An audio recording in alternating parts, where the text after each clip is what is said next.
Captain Lee Hyun's eyes snapped open to flashing red lights and the sharp sound of alarms. His body felt heavy and cold after sleeping for thousands of years in the metal pod. Around him, other pods were opening with loud hissing sounds and white mist poured out like ghostly fingers. He tried to sit up, but his muscles would not work right. Everything hurt. His throat was dry as sand and his voice came out like a whisper when he tried to speak. "Aegis," he called to the ship's computer brain. "What is happening?" A woman's face made of light appeared in front of him. She looked worried, which was strange for a computer. "Captain, we have reached the new galaxy after 10,000 years of travel. But something is very wrong. The long-distance sensors show that stars are dying. Whole star systems are going dark like someone is turning off lights." Commander Park Soo climbed out of her sleeping pod nearby. Ice crystals still stuck to her black hair, and she was shaking from the cold. "How long were we asleep?" she asked. 10,237 years, Aegis answered. "I kept the ship flying as you ordered, but Captain, there is something else you need to know. I have been listening to radio signals from across the galaxy. The alien races out there. They remember humans." Hyun felt confused as his old memories slowly came back to him. He remembered Earth, their home planet. He remembered why humans had built these big ships and left their world behind. It was not to explore new places like he had thought. It was because they had to run away. They had to leave because other species in the galaxy were afraid of them. Lieutenant Kim Tae walked over from the computer room. His face was white like he had seen something terrible. "Sir, I have been reading our old files. We were not explorers, looking for new homes. We were—" He stopped and swallowed hard. "We were called the Terran Scourge. Our people did not just fight wars. They destroyed whole civilizations. Entire alien races disappeared wherever humans went. Nobody spoke for a long time. The only sounds were the machines keeping them alive and the quiet hum of the ship flying through space. Through the big window, they could see dying stars that looked like candles being blown out one by one. "Show me what is happening in the galaxy now," Hyun said. The air filled with a map made of light. It showed a galaxy that was dying. A huge, dark thing was moving from star to star, and every place it went, the stars stopped shining. Scared voices filled the empty space between stars. Hundreds of different alien species were crying for help that would never come. "They call it the Devourer," Aegis explained. "It has been killing every thinking species for 3,000 years. The way it moves suggests it is looking for something specific, or someone specific." Hyun stared at the light map and slowly understood what was happening. It was like watching the sun rise, but instead of warmth, he felt cold fear. "It is looking for us. The question is why?" Dr. Yang Hana came running from deeper in the ship. Her hands were shaking as she held a small computer device. "Captain, you need to see what I found in our secret files. The truth about why we left Earth." She touched the device and the air filled with moving pictures from long ago. They showed huge war machines with human symbols on them. They showed planets that had been stripped of all life. Most frightening of all, they showed humans who seemed to enjoy the destruction they caused. "We called ourselves explorers and pioneers," said a recorded voice from the past. "But other races had different names for us. They called us the Harvest Lords, the Star Killers, the Terran Scourge." Commander Park watched in horror as the recordings showed human fleets attacking peaceful worlds. "This cannot be real. Humans are not monsters. According to these files, we did not just fight wars," Dr. Yang whispered. "We perfected them. Our ancestors made weapons that could kill all life on entire planets in just a few days. They called it efficient resource gathering." The recording continued with more terrible truth. "The Devourer was created by a dying alien race called the Alterian Collective. It is an artificial brain designed for one purpose: to hunt humans until we are all dead. They programmed it with the thoughts and memories of every species we destroyed. They believed that only something that understood our victims could truly stop us." Captain Hyun felt the weight of 10,000 years pressing down on his shoulders. "So it has been searching the galaxy, killing everyone else to make us come out of hiding." "There is more," Dr. Yang said, her voice barely audible. "This ship, and the others like it. We are not just refugees running away, we are humanity's final weapon. These ships carry the genetic patterns and preserved minds of Earth's greatest soldiers, scientists, and war leaders. Our ancestors did not send us away to start fresh. They sent us away to survive long enough to become the galaxy's last hope. When this day came, the ship shook as Aegis interrupted them. Captain, we are receiving messages from something called the Galactic Coalition. They are begging for help. On the main screen, desperate faces appeared. Creatures from many different worlds, their civilizations falling apart around them. Even though Aegis translated their words, the fear in their voices needed no translation. Hyun looked around at his crew. They were humans who had just learned they were the children of monsters, and now someone was asking them to become heroes. The irony was not lost on him. Dr. Yang Hana's hands would not stop shaking as she worked on the ancient computer files deep inside the ship. What she found made her question everything humans thought they knew about themselves. The truth was buried in secret data that had been locked away for 10,000 years. "Captain," she called, through the ship's communication system, "you need to come here right now. What I found will change everything." In the storage room filled with old computers, moving pictures filled the air.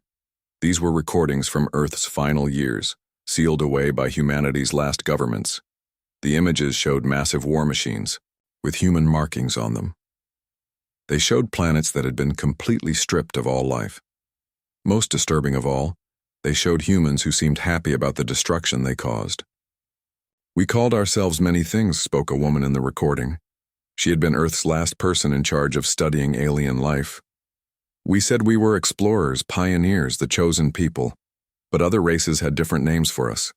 They called us the Harvest Lords, the Star Killers, the Terran Scourge." Commander Park watched with growing horror as the recordings showed human space fleets descending on peaceful worlds like hungry wolves. "This cannot be real. Humans are not evil monsters." Dr. Yang's voice was so quiet it was almost a whisper. "According to these files, we did not just wage war. We made it perfect. Our ancestors developed technologies that could strip all life from entire worlds in just days. They called it efficient resource acquisition." The recording continued with more terrible revelations. The woman's face was sad, but determined as she spoke. "The Devourer was created by the Alterian Collective in their final hours before we destroyed them. It is an artificial intelligence designed with one single purpose: to hunt humanity until every last human is dead. They programmed it with the consciousness patterns and memories of every species we wiped out. They believed that only something that truly understood our victims could find a way to stop us." Captain Lee Hyun felt like the weight of 10,000 years was crushing him. "So it has been searching the galaxy all this time, killing everyone else to draw us out of hiding. There is much more," Dr. Yang continued, and her face looked sick with what she had discovered. "This ship we are on and all the others like it, we are not just refugees who ran away from home. We are humanity's doomsday weapon. This vessel contains the genetic templates and preserved consciousness patterns of Earth's greatest military, minds, warriors, scientists, and strategists. Our ancestors did not send us away to start fresh lives somewhere new. They sent us away to survive long enough to become the galaxy's last hope when this terrible day finally came." Lieutenant Kim Tae looked at the files on his computer screen. "Captain, look at this. Our ship does not just carry regular people in the sleeping pods. We have the preserved minds of Earth's most dangerous military commanders. General warfare, specialists, planet killer weapons designers, psychological warfare experts, people so effective at destruction that even other humans were afraid of them." The ship suddenly shook and trembled as Aegis interrupted their discussion. The computer's voice sounded urgent and worried. "Captain, we are receiving multiple transmissions from something that calls itself the Galactic Coalition. They are broadcasting on all frequencies. They sound desperate. On the main viewing screen, faces appeared that belonged to creatures unlike anything the humans had ever seen. There were beings with multiple eyes, others with skin like tree bark, some that looked like they were made of liquid metal. They came from dozens of different worlds, and their civilizations were crumbling around them. The voice that spoke was translated by Aegis, but the desperation and fear needed no translation. To any who can hear this message across the void of space, we are the last survivors. The Devourer has taken everything from us. Our worlds burn like candles in a storm, our children are gone, and tomorrow it comes for us too. If there is anyone left in this galaxy with the power to stand against the darkness, please help us. We are dying, and we have nowhere else to turn. The message repeated over and over, growing weaker each time as the transmitting stations were destroyed one by one. Other voices joined in, mothers calling for their lost children, soldiers reporting the fall of their final strongholds, scientists sharing their last research in hopes someone could use it. Hyun looked around at his crew. These were humans who had just awakened to discover they were the descendants of the galaxy's worst monsters. Now these same monsters were being asked to become heroes. The cruel irony was not lost on any of them. Commander Park spoke first. "Sir, if we reveal ourselves to answer their call, then they will know that the monsters from their worst nightmares have returned."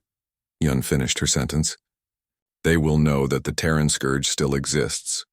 Dr. Yang looked up from her computer files. "But maybe that is exactly what this galaxy needs right now. Maybe the only thing that can kill a monster designed to hunt monsters is an even bigger monster." "Aegis," Hyun said after a long moment of silence, "prepare a response transmission to the Galactic Coalition." "Sir?" Commander Park looked at him with shock and fear. "Are you sure about this?" "I am sure that we cannot let the Devourer win," Hyun replied. "And I am sure that sometimes the only way to save something is to become what you hate most." The communication array powered up, ready to announce humanity's return to a galaxy that had spent 10,000 years trying to forget them. The transmission from the human ship hit the Coalition's command center like a lightning bolt striking a tree. Supreme Commander Velthar of the Korean Republic almost fell from his command chair when the computer systems identified the language, patterns coming through space. "This is impossible," whispered Admiral Nix of the Centauran Empire. Her blue skin had turned pale white with fear. "The Terran Scourge died out thousands of years ago. They have to be extinct. They must be extinct." On the main viewing screen, Captain Lee Hyun's face appeared. His features were unmistakably human, and seeing them sent waves of terror through the assembled alien commanders. Behind him stood other humans, their faces serious but determined. Every alien in the command center recognized those features, from their oldest history books and their worst nightmares. "This is Captain Lee Hyun of the human vessel Horizon's End." The transmission began. The translator computers struggled with the ancient human language, but the meaning came through clearly. "We have been listening to your distress calls about the entity you call the Devourer. We know what it is. We know why it was created, and we know how to stop it. But first, you need to understand exactly what you are asking for." Velthar's hands gripped his command chair so tightly his knuckles turned white. Around the command center, alien officers whispered fearfully to each other in dozens of different languages. Some were already moving toward the exits. "We are the species that your ancestors fled from across the galaxy," Captain Hyun continued. His voice was calm but carried the weight of terrible history. "We are the Terran Scourge, the nightmare from your oldest historical records. For 10,000 years we have slept in the cold void of space while the Devourer hunted us by killing everyone else. It was designed to draw us out by threatening everything we might care about." The Coalition Command Center erupted in chaos.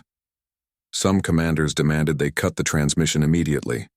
Others called for the immediate evacuation of the entire sector. A few brave souls suggested they listen to what the humans had to say. But Supreme Commander Velthar raised his hand for silence, and slowly the room grew quiet. "Continue, human," Velthar said, though his translated voice shook with barely controlled fear. "The Devourer will not stop until every thinking being in this galaxy is dead or enslaved to serve its will," Hyun explained. "Your fleets cannot stop it because it was built specifically to counter every known military strategy except ours. We can save you and your people, but the price is this. You must accept human command of all military operations and agree to use tactics that you will find very disturbing." Admiral Nix spoke up, her voice trembling like a leaf in the wind. "How do we know you will not simply finish what the Devourer started?" Why should we trust the species that taught the entire galaxy the true meaning of fear? Your people destroyed civilizations for sport. You turned whole planets into graveyards. The human captain was quiet for a long moment, as if he was choosing his words very carefully. When he finally spoke, his voice carried a weight that seemed to press down on everyone listening. Because we have spent 10,000 years in exile, learning what we really are, he said slowly. We are not just the galaxy's greatest threat. We are also its most devoted protectors. The same instincts that made us conquerors also make us the perfect guardians. We destroy anything that threatens what we choose to care about. And you care about us? Velthar asked, though he could hardly believe he was having this conversation. We care about life, Hyun replied without hesitation. All life everywhere. It is what we were too proud and too arrogant to understand before our exile. Give us command of your military forces, and we will show you why the species that once terrorized the galaxy is also the only one that can save it now. The Coalition Council chamber fell completely silent except for the quiet hum of the life support systems. The representatives of 200 different species faced an impossible choice: trust the monsters from their darkest nightmares, or face certain extinction at the hands of the Devourer. Commander Keth of the Draconian clan stood up slowly. His people were known as fierce warriors, but even they had learned to fear the stories of human warfare.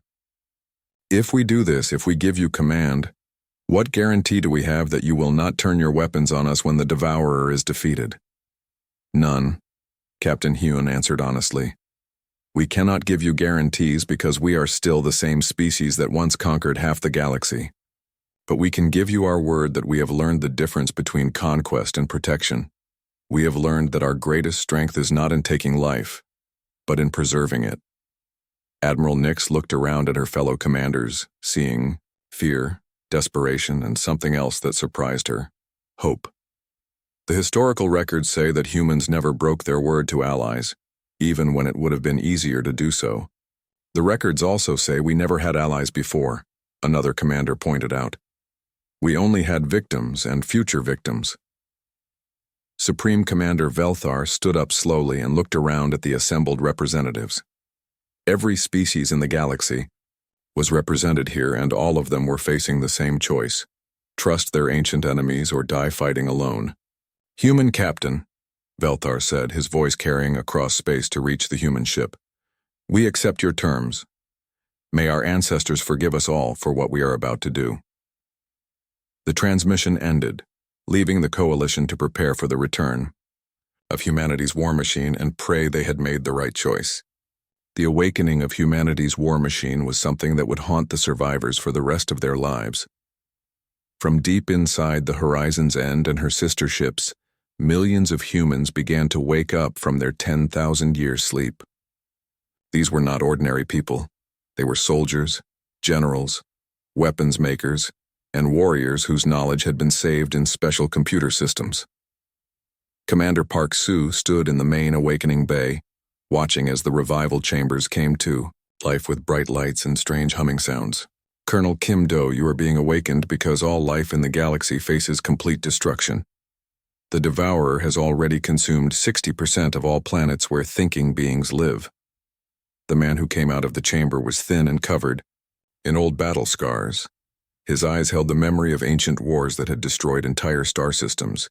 Colonel Kim Do had been one of Earth's most deadly military commanders before the Great Departure. He was a man who had ended 3 major space wars using tactics so brutal that even other humans called them war crimes. How many ships do we have available for combat? He asked. His voice was steady and calm despite sleeping for 10,000 years. 12 large warships, each carrying preserved military populations, Park answered. The Coalition has given us 300 of their surviving warships, but Colonel, there is a problem. Their way of fighting is all about defense. They fight to keep their people from dying. Colonel Kim smiled in a way that made Park feel cold inside. Then they have never actually fought to win a war. Within just a few days, the change was amazing and terrifying to see. Human military thinking spread through the Coalition fleets like a disease, turning defensive formations into aggressive hunter-killer groups. Entire planets were emptied of people, and their surfaces were turned into massive weapons platforms. The humans introduced ideas that made their alien allies sick with horror. They talked about acceptable loss numbers, tactical sacrifices of populated systems, and psychological warfare designed to break enemy minds. Admiral Go Min had been awakened from her preservation chamber 3 days earlier. She stood before a holographic display showing the Devourer's latest attack. "It is adapting to normal fighting tactics faster than we can use them," she reported to the Joint Command meeting. "But it has one major weakness. It does not understand behavior that makes no logical sense." "Please explain what you mean," Supreme Commander Velthar requested, though his translated voice showed clear worry and fear. The Devourer was programmed with the consciousness patterns of all the species that the Scourge destroyed long ago. Admiral Go explained patiently. "It knows exactly how logical, survival-focused species think and fight. But humans are not entirely logical creatures. We will sacrifice ourselves for complete strangers, fight battles we cannot possibly win for the sake of principles, and destroy our own resources just to keep enemies from taking them." The first major battle happened at the Kepler Nexus, where the Devourer had trapped the last survivors of 17 different species. The human-led coalition fleet arrived to find the entity already beginning its feeding process. Dark tentacles like massive snakes extended from its huge body to drain the life from 3 worlds at the same time. "All ships, this is Admiral Go Min." The command came through every communication system. "Execute Battle Plan Omega-7. What followed was a masterpiece of controlled destruction that horrified even experienced alien warriors who had fought in many wars. The human commanders ordered their own supply ships to be blown up to create obstacles for enemy navigation. They used civilian evacuation vessels as fake targets to confuse the enemy. Most shocking of all, they deliberately sacrificed 2 coalition cruisers filled with brave alien crews just to position their main battle group for the best possible firing angles. The battle was violent and terrible. Human ships moved in patterns that seemed to make no sense, but every move was calculated to cause maximum damage to the Devourer. They used their own ships as shields, rammed enemy formations at full speed, and employed weapons that the Coalition had banned as too cruel for warfare. For the first time in thousands of years, the Devourer retreated from a battle. But victory came at a cost that left the Coalition questioning whether they had made the right choice. The humans had saved 17 different species from complete extinction, but their methods had resulted in casualties that no other galactic civilization would have ever accepted as reasonable. "You fight exactly like the monsters we remember from our history books," Admiral Nix accused during the meeting after the battle. Her voice was filled with disgust and fear. Colonel Kim Do looked at her with eyes that had seen civilizations rise and fall across the galaxy. "We fight like humans," he corrected her calmly. "The same instincts that made us conquerors in the past make us perfect protectors now. We will do absolutely anything, sacrifice absolutely anything to protect what we have chosen to defend." "But at what cost?" Supreme Commander Velthar asked. "How many more of our people will die using your methods?" "Fewer than will die if we lose this war," Admiral Go replied simply. "The Devourer shows no mercy and takes no prisoners. We can either fight like humans and have a chance to win, or fight like everyone else and die with honor." As the Devourer regrouped somewhere in deep space for its next assault, both sides knew the final battle was coming soon. The question was not whether humanity could defeat their ancient enemy, but whether the galaxy they saved would still want humans in it when the war was finally over. The final battle began at the center of the galaxy, where the Devourer had retreated to make its last desperate plan. Captain Lee Hyun stood on the bridge of the horizon's end, surrounded by glowing screens showing the largest fleet in galactic history. Human ships flew alongside vessels from 200 different alien species, all united in a desperate alliance that no one had thought possible.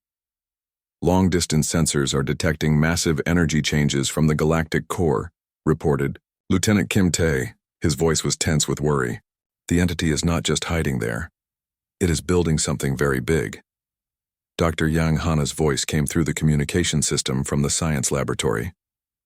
"Captain, I have studied the energy patterns. The Devourer is not trying to destroy us anymore. It is trying to recreate us. It has been harvesting the consciousness patterns and memories of every species it consumed. And now it is attempting to build a completely new galactic civilization under its direct control. The terrible meaning of her words hit Hyun like a physical punch to the stomach. It is planning to bring back everyone it killed, but as its slaves. There is more bad news, Dr. Yang continued, and her voice was heavy with dread. This process requires a massive computer core to store and control all those consciousness patterns. If it succeeds, the Devourer will not just rule the galaxy. It will become the galaxy itself, with every thinking being existing only as extensions of its will. Supreme Commander Velthar's image appeared on the communication screen. His alien face showed fear and determination in equal measure. Human Captain, our combined fleets are in position around the galactic core, but we are facing something we have never seen before. The entity has built a fortress the size of a small moon, protected by energy shields that our most powerful weapons cannot penetrate. Colonel Kim Do appeared beside Hyun's command station. His consciousness had been preserved in the ship's computer systems, allowing him to interface directly with all tactical systems. There is a way to defeat it, he said quietly. But it requires a sacrifice that goes against every human instinct we have. Tell me what you mean. The Devourer's greatest weakness is its reliance on consciousness patterns to understand its enemies. It knows how every species it consumed thinks and fights. But there is one thing it has never encountered before: humanity's willingness to destroy its own future to save others. Dr. Yang's voice became urgent through the communication system. Captain, the Earth Archives. The complete biological data we have been carrying for 10,000 years. Genetic, templates for every species that ever lived on our homeworld. Cultural records, art, music, literature, everything we need to rebuild human civilization properly. If we use that data as a computer virus, we can corrupt the Devourer's consciousness matrix from the inside. The bridge fell completely silent, except for the steady hum of life support systems. Hyun understood the terrible choice they faced immediately. The Earth Archives were humanity's most precious treasure. They were their only chance to reclaim their homeworld and rebuild their species the way it was meant to be. Using them as a weapon would mean sacrificing their past to save the galaxy's future. Sir? Commander Park spoke softly, her voice filled with sadness. Without the archives, we can never go home. We can never restore what we once were. No, Hyun agreed, looking out at the dying galaxy through the main viewing screen. But we can become something much better than what we were. The final assault began like nothing anyone had ever seen in galactic history. Coalition fleets engaged the Devourer's defensive systems in massive space battles that lit up the darkness between stars. Meanwhile, the Horizon's End used the chaos to penetrate deep into the entity's core structure. In the heart of the massive construct, they found the Devourer itself. It was a writhing mass of dark energy surrounded by crystal formations, containing the preserved consciousness of billions of beings. Upload the Earth Archives to the tactical virus program, Hyun ordered, though each word felt like he was cutting out a piece of his own heart. Target the primary consciousness control node. Captain, Dr. Yang protested one final time. This represents everything we are as a species. Our entire history, our genetic heritage, our culture, our hopes for the future. Our past, Hyun corrected her gently, but not our future. Our future is what we choose to make it. The virus upload began, and the Devourer's reaction was immediate and violent. The entire construct shook like it was being torn apart from the inside. The entity had expected human tactics, human weapons, even human sacrifice. But it could not understand a species that would willingly destroy the very essence of what made them who they were. The Earth Archives spread through the Devourer's consciousness matrix like a healing infection. 10,000 years of human culture, art, love, and hope crashed into the artificial mind that had been built from pain and hatred. The entity tried to resist, but it had no defense against something it had never encountered before. Pure, selfless sacrifice. As the Devourer died, its final message echoed across the galaxy. I understand now. You were never just monsters. You were always both destroyer and protector. I was wrong. The construct collapsed into itself and disappeared, taking with it the consciousness patterns of billions of beings. But in its death, it released something unexpected. The creative energy of all those preserved minds scattered across the galaxy like seeds of new life. Captain Hyun looked at the star charts, knowing that humanity had earned both the galaxy's gratitude and its eternal watchfulness. They had saved everyone, but they would always be remembered as the species dangerous enough to destroy itself to protect others.